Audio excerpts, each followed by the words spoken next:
안녕하세요. 인문학으로 다문화를 바라보다 나바소 인문학, 다문화에서 문화교차로라는 주제로 강의를 하겠습니다. 반갑습니다. 저는 문학박사 최인호입니다. 오늘 인문학 강의가요, 우리 다문화 강의를 다루시는 강사님들께 많은 도움이 되었으면 좋겠는데요. 여기서 좀 생소한 단어도 보이시죠? 나바소라는 단어인데요. 이 나바소라는 거는 나를 바로 세워야 소통이 된다라는 뜻입니다. 그러니까 인문학과 아주 밀접한 주제죠. 고전에서는 본립도생이라는 말과 일치를 하는데요. 기본을 세우면 길이 절로 나는 뜻이어서 나를 먼저 좀 잘 챙기고 나서 그 챙겨진 이치로 이웃을 돌본다. 그런 맥락으로 여러분이 이해를 하시면 좋겠습니다. 자, 오늘 나바소 다문화 인문학 교육은요, 여러분께 많은 거를 이야기하진 않겠습니다. 하지만 가장 중요한 핵심적인 세 가지를 전해드릴 텐데요. 첫 번째는 다르지만 같아요 라는 뜻이에요. 어떤 의미인지 여러분 좀 아시겠죠? 특수성 안에 있는 보편성에 대해서 먼저 한번 살펴볼 거고요. 같은 맥락이죠. 사람에 대한 이해를 해볼 건데요. 사람에 대한 감정 그리고 욕망에 대해서 사람에 대한 기본적인 것을 함께 여러분과 이야기 나눠보도록 하겠습니다. 자, 그리고 세 번째는 문화교차인데요. 오늘 이 나바소 다문화 교육에 있어서 가장 핵심적이고 결론으로 여러분 생각하시면 될 것 같아요. 문화교차란 무엇인지, 다문화에서 문화교차로라는 주제로 제가 강조하면서 이야기를 전개할 텐데, 바로 생산과 창조를 낳을 수 있다라는 저에게는 어마어마한 메시지를 전해드린 건데요. 여러분이 잘 챙겨 들으셨으면 좋겠습니다. 그럼 먼저 다르지만 같아요 라는 부분을 한번 이야기해 볼게요. 제가 이 강의를 이제 준비를 하면서 보게 되었던 영화인데요. 더 원더라는 영화입니다. 물론 이 영화가 딱 다문화에 대한 이야기는 아니에요. 그런데 서로 다른 문화권에 있어서 갈등을 빚고 있는 메시지여서 그 부분을 여러분과 좀 챙겨볼 수 있을 것 같아서 제가 한번 잠깐 소개해 드리려고 합니다. 그런데 또 영화를 앞으로 보실 분들도 계실 것 같아서 제가 스포는 하지 않겠습니다. 그래서 내용은 전해드리진 않지만 그 영화에서 가장 핵심적인 부분을 한번 이야기를 해볼게요. 서로 다른 문화권에 있는 이제 사람들끼리 갈등을 빚고 있습니다. 그런데 그 갈등을 빚고 있는 상대가 이런 이야기를 주인공에게 합니다. 당신 우리 삶 잘 모르잖아요. 그러니까 당신은 우리를 이해 못합니다. 이렇게 얘기를 해요. 그런데 우리의 여자 주인공이 이렇게 이야기를 합니다. 네, 전 당신 삶의 많은 부분을 몰라요. 그런데 하지만 슬픔은 알아요. 그리고 상실도요. 이렇게 말을 합니다. 사실 이 여주인공이 과거에 자식을 잃은 슬픔을 겪었어요. 그래서 크나큰 상실감을 지금도 겪고 있죠. 그런데 갈등을 빚고 있는 그 상대가 지금 자식을 잃게 될 위험에 처해 있거든요. 그래서 자기 자식을 좀 구해라 라는 마음에 이렇게 말을 하는 거예요. 그런데 저는 이 지점을 가장 중요하게 생각하는 이유가요. 자, 상대의 문화를 잘 모르지만 자식을 잃은 슬픔은 지금 안다면서 호소를 하잖아요. 그러면서 상대와 공감대가 형성이 됩니다. 자, 이 지점이요. 다르지만 같은 지점이 있다라는 거죠. 실제로 이 주인공은 이러한 이 감정이 발화점이 돼서 그 갈등을 해결하는 데 아주 용기 있게 적극적으로 행동하게 됩니다. 저는 이 지점을 여러분께 계속 강조해서 말씀드리고 싶어요. 다르지만 같은 감정이 있어서 그 지점에서 우리는 해결할 수 있는 부분이 반드시 있다라는 이야기입니다. 제 이야기를 잠깐 하자면 저의 그 먼 친척 중에 다문화 가족이 계세요. 첫째 작은 엄마가 필리핀 분이시고요. 둘째 작은 엄마가 베트남 분이세요. 그런데 지금도 생각이 나는데 정말 그 낯선 외국인들이 가족의 일원으로 딱 되니까 처음에 저희 가족들은 너무나 다들 생소해하고 조금 낯설었어요. 그리고 제가 그 가족분들을 이제 만났던 그 첫날, 그때가 정말 생생히 지금도 생각이 나는데 어떤 풍경이 연출이 되었냐면요.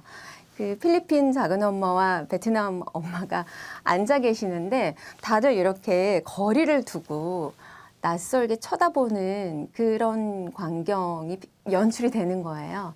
그런데 우리가 다문화에서 많은 분들이 그런 지점들을 얘기를 하시잖아요. 낯선 이들의 그 낯선 이방인으로 바라보는 시선이 굉장히 불편하다라는 말씀들을 많이 하시는데 정말 그러한 풍경이 저희 집에서 일어났어요. 근데 가시면서 저희 엄마 아빠도 그런 말씀을 하신 게 난 필리핀에 대해서 잘 모르는데 어떡하지? 나 베트남에 대해서 잘 모르는데 어떡하지? 그러니까 잘 모르기 때문에 너무 낯선 거예요. 근데 저는 그때 당시에 좀 어렸기 때문에 그분들이 저희와 이야기하는 걸 조금 더 쉽게 생각하셨던 것 같아요. 다행인 것은 한국말을 조금 하실 수 있었어요. 그래서 작은 엄마가 저희들이 이제 붙잡고 저희 동생들이랑 같이 이렇게 두런두런 자연스럽게 이야기를 나누는데요. 이야기를 하다 보니까 그분이 그런 얘기를 하시는 거예요. 나 고향에 계신 우리 부모님 생각이 난다. 엄마 아빠 좀 너무 보고 싶다. 이런 말씀을 하시더라고요. 그리고 또 이야기를 막 하는데 난 대학에서 수학을 전공했다라고 말씀을 하시더라고요. 그래서 제가 어머 그렇게 어려운 수학을 전공을 하셨다고요? 이렇게 맞받아 대화를 하면서 막 서로 웃고 그랬었거든요. 그런데 그때 그 어린 마음에도 갑자기 이분들 뭔가 우리와 다르지 않네? 라는 마음이 확 드는 거예요. 그리고 뭔가 편해지기 시작하면서 굉장히 처음 만났지만 친근해지는 그런 감정이 들었습니다. 네. 제가 어떤 이야기를 하려는지 여러분 좀 눈치채셨겠죠?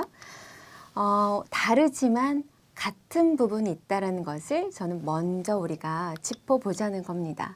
왜냐하면 자, 우리가 대부분 다문화에 대해서 이야기할 때요. 어떤가요? 다름을 먼저 인정하자. 다름을 이해하자. 우리 서로 다른 걸 좀 배우자. 왜? 그래야 우리가 소통할 수 있으니까. 이렇게 우리가 접근을 하죠.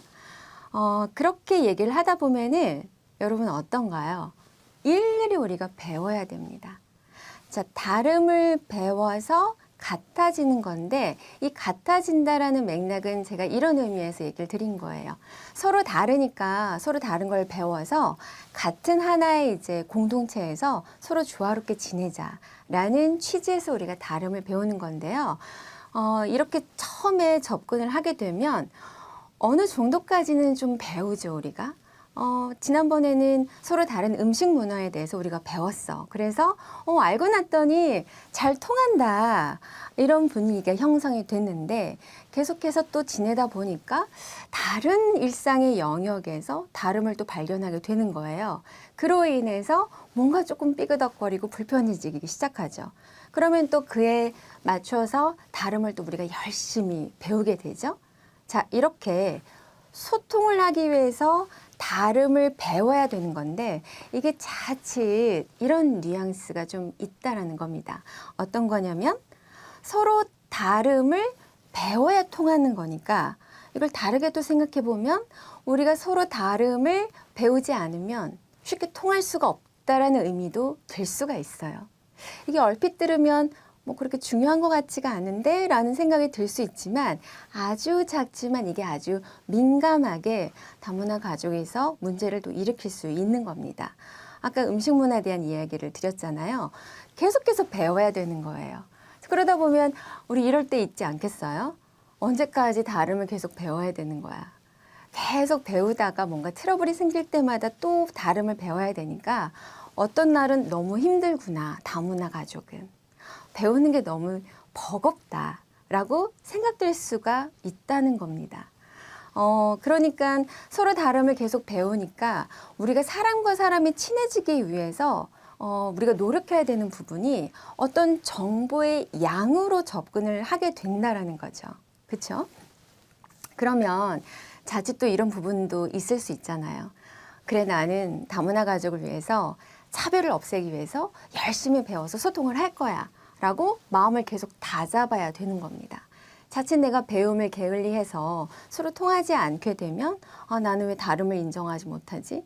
안 돼, 안 돼. 그러면 안 돼. 그럼 소통이 잘 되지 않잖아? 그래서 다시 억지로 마음을 일으키는 거죠. 저는 이 마음의 자연스러운 부분을 좀 포착해서 말씀을 드리고자 확대해서 여러분께 강조하는 거예요.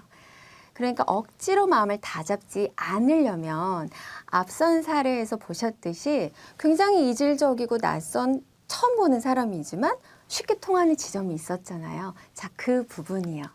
자, 같은 배움인데요. 이 배움은 우리가 다르지만 그 안에 같음이 있다라는 사실을 배우는 거예요. 아시겠죠? 그러면 그렇게 배우게 되면 나랑 좀 다른 것 같지만 분명히 같은 게 있잖아. 알기 때문에 경계가 쉽게 무너집니다. 어머, 알고 보니 나랑 같은 사람이네 라는 마음으로 편안해져요. 그래서 기꺼이 다름을 배우려는 그 여유 있는 마음이 생깁니다. 네. 자, 이를 두고 고전에서는 이렇게 얘기를 합니다. 자, 첫 번째, 두 번째 순서를 굉장히 강조하는 고전의 텍스트가 많아요. 그래서 제가 순서를, 자, 1번, 2번. 우리가 다름을 이야기하기 전에 같음을 먼저 챙기자. 저 순서 중요한데요. 우리 사자성어로 여러분 온고지신이라는 말 있잖아요. 그 순서를 생각해 보시면 더 쉬울 것 같아요. 다름 안에 같음이 있는 거를 배워요. 그것을 온고라고 합니다. 우리가 흔히 온고 생각하면 옛 것을 익히자라고 우리가 생각하잖아요. 그런데 옛 것을 익힐 때 옛날에만 있고 지금은 없는 걸 우리가 굳이 배울 필요 없다라고 말을 하잖아요. 아니 옛날 거고 지금 얼마나 시대가 바뀌었는데 지금 적용 하나도 되지 않는 걸 왜 배워? 할 때 그 옛 고가 아니에요. 고자는요, 옛고는 맞는데 예나 지금이나 변하지 않는 것을 말할 때 우리는 저 고라는 말을 합니다. 예나 지금이나 변하지 않아요. 국적이 어디든 다르지 않아요. 변하지 않은 진리. 저는 그것을 같은 감정이라고 얘기를 하면서 그것을 배우자라고 여러분께 말씀을 드리고요. 그럼 온고 다음에 뭐죠? 그런 다음에 새로운 걸 배우잖아요. 네.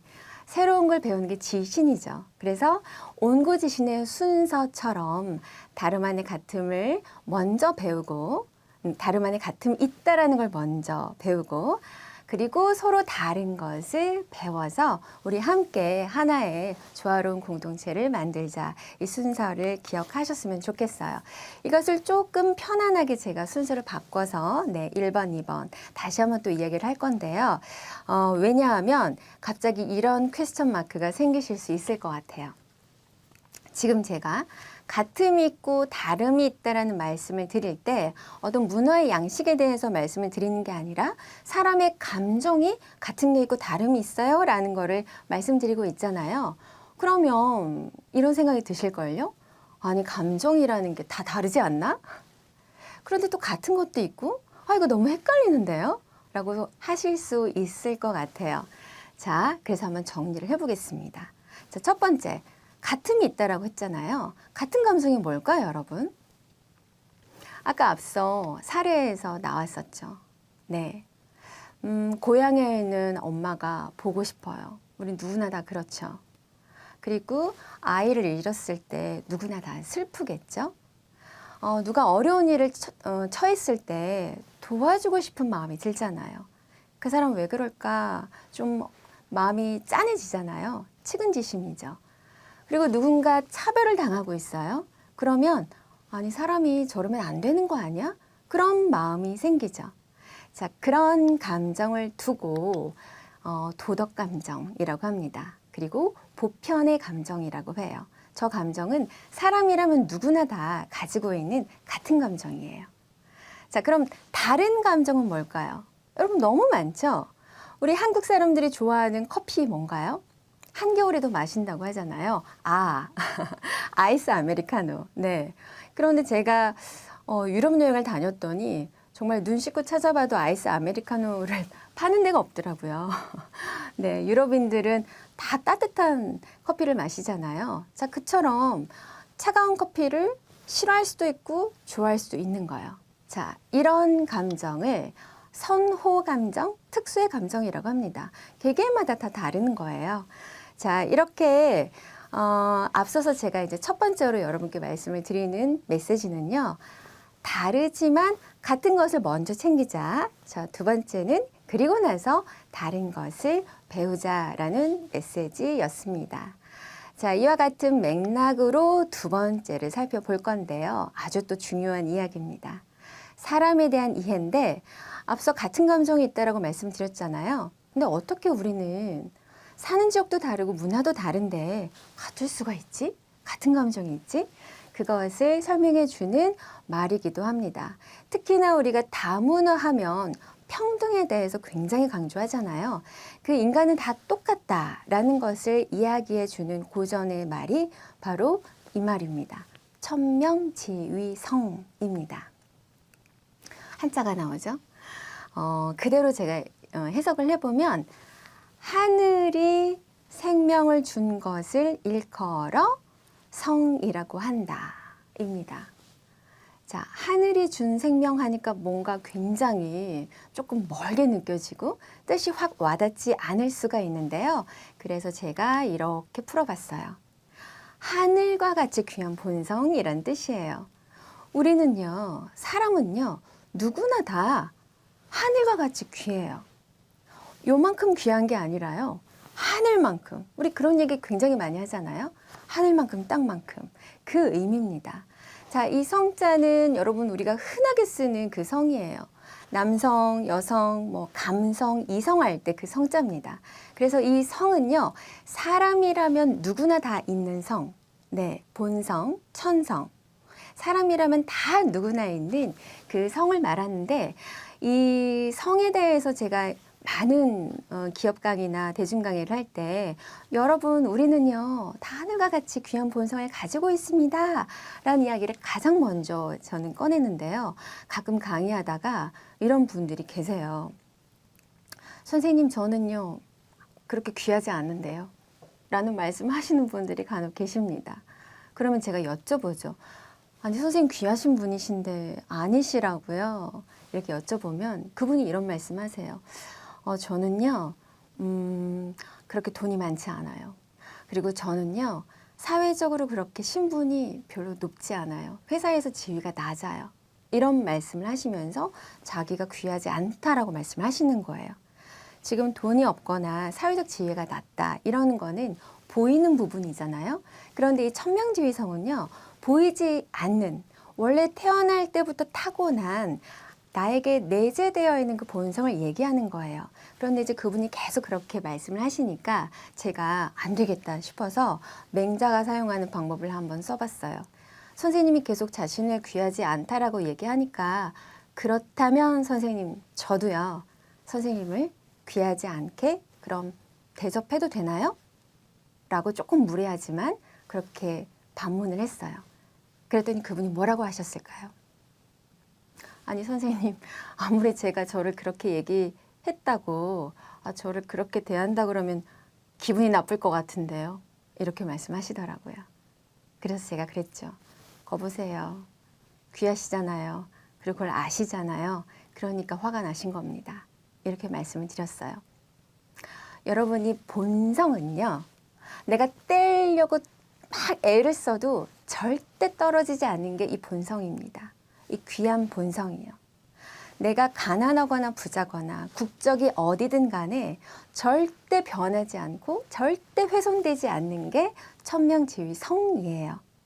그래서 사람은 누구나 다 똑같이 평등하게 존엄성을 갖고 있다라고 하잖아요. 인간의 존엄을 설명해 주는 대목입니다. 자, 그러면 이 천명지위성을 조금 더 제가 더 파헤쳐 보려고 해요. 왜냐하면 이 안에 엄청난 자연의 이치가 있기 때문에 설명을 해 보려고 합니다.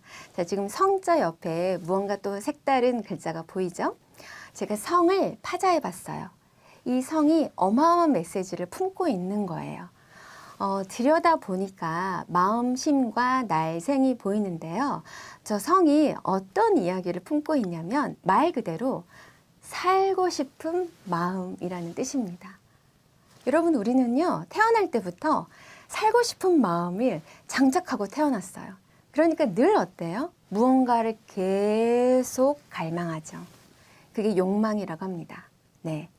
나는 나를 잘 살게 하기 위해서 매일 매 순간 노력해요. 그래야 내가 살 수 있잖아요. 그걸 욕망이라고 합니다. 자, 나는 나를 살리기 위해서 늘 지키려고 합니다. 나는 나를 가만히 두지 않아요. 나는 내가 잘못되기를 절대 바라지 않습니다. 그래서 늘 노력하죠.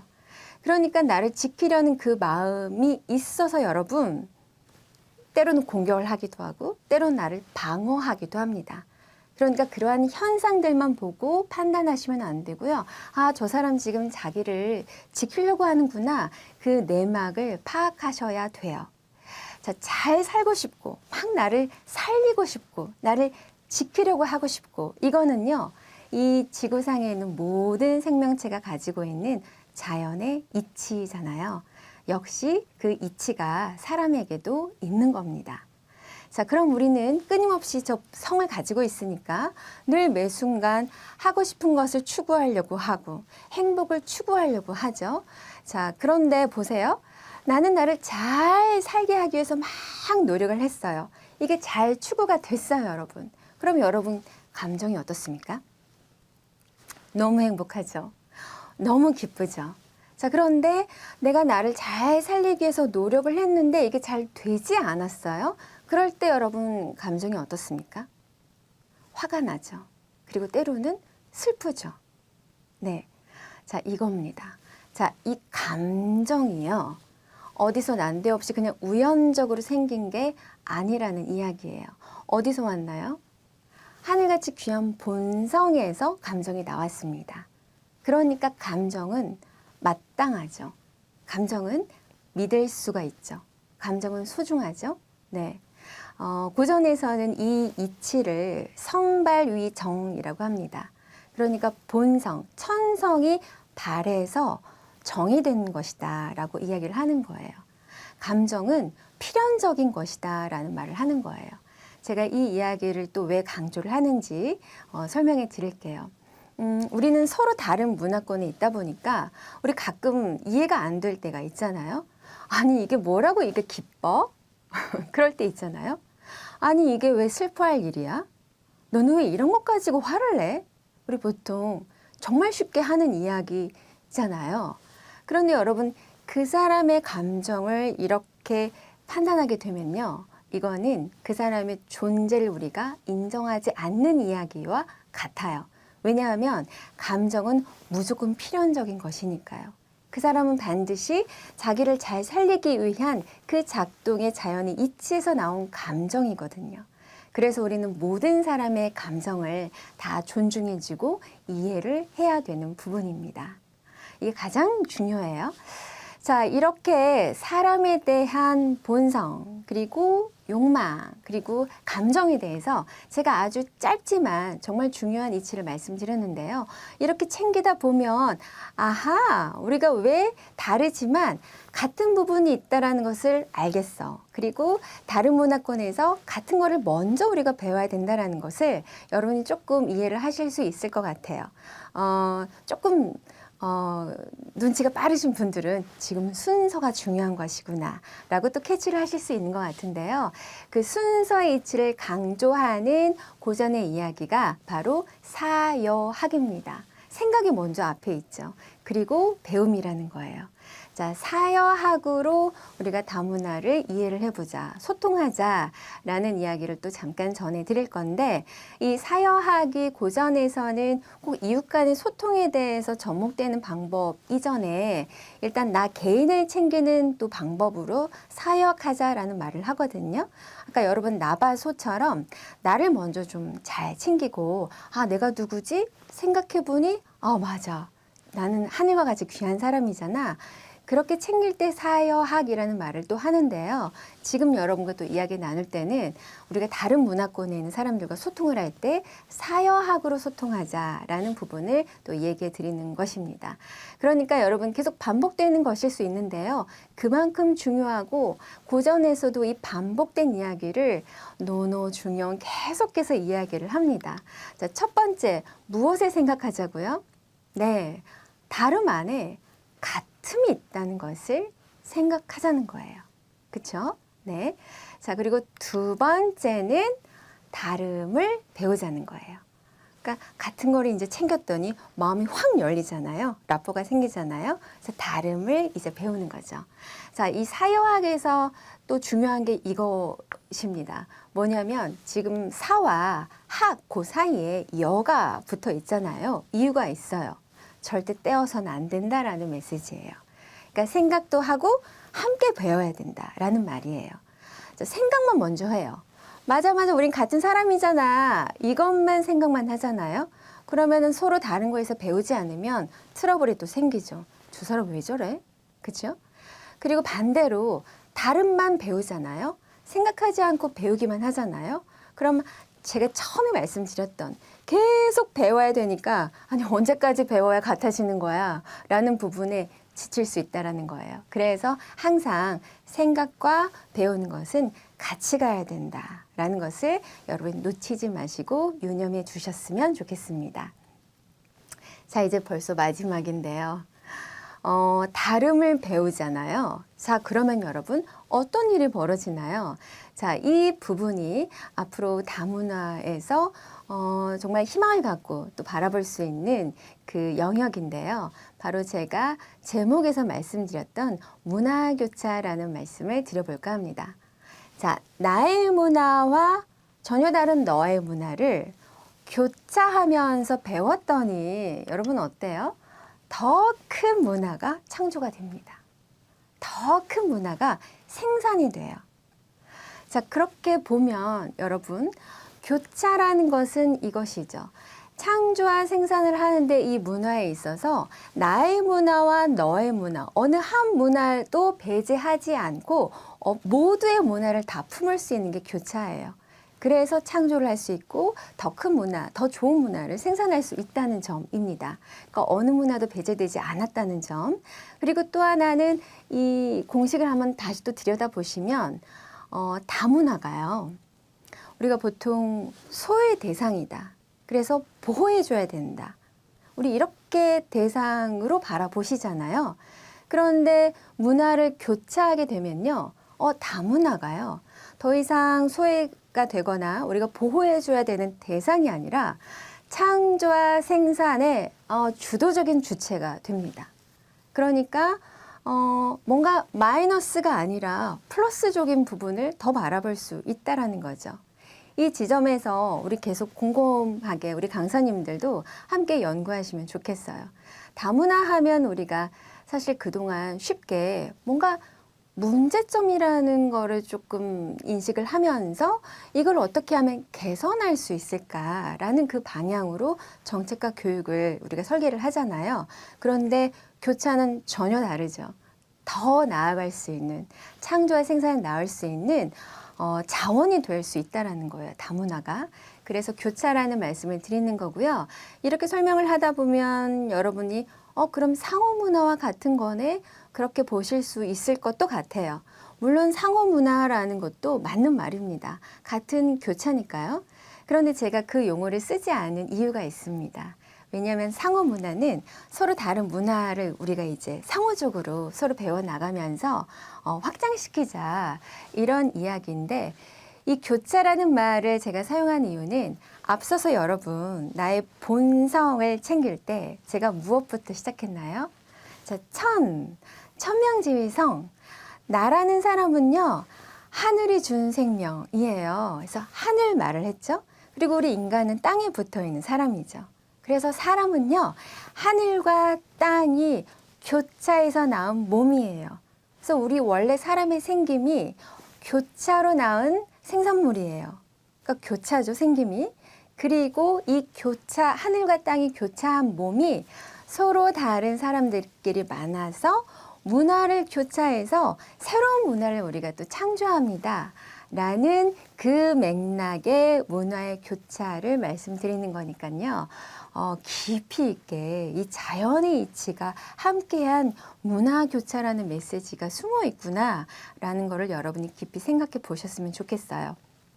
저는 어찌 보면 이 다문화에 대한 시각을 정말 인문학적으로, 그러니까 정말 본질적으로 깊이 있게 생각해 볼 수 있는 게 문화교차이지 않을까 싶어서 여러분께 오늘 다문화에서 문화교차로라는 주제로 말씀을 드렸고요.